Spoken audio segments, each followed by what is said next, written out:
સમાચાર મળી રહ્યા છે કે જ્યાં મુંબઈ ટ્રાફિક પોલીસના કંટ્રોલ રૂમમાં ધમકીભર્યો મેસેજ મળ્યો છે।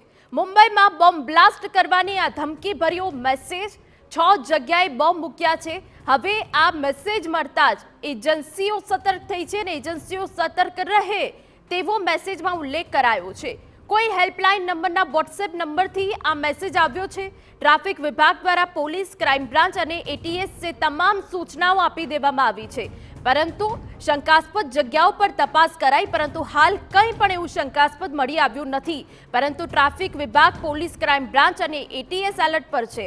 તો તમને વિગતો આપી દે કે જ્યાં મુંબઈ ટ્રાફિક પોલીસના કંટ્રોલ રૂમમાં ધમકીભર્યો મેસેજ મળ્યો છે અને આ ધમકીભર્યા મેસેજમાં ઉલ્લેખ છે કે 6 જગ્યા ઉપર બોમ્બ મુકાયા છે। એજન્સીઓ સતર્ક રહે તેવો મેસેજમાં ઉલ્લેખ છે। કોઈ હેલ્પલાઇન નંબરના વોટ્સએપ નંબરથી આ મેસેજ આવ્યો છે।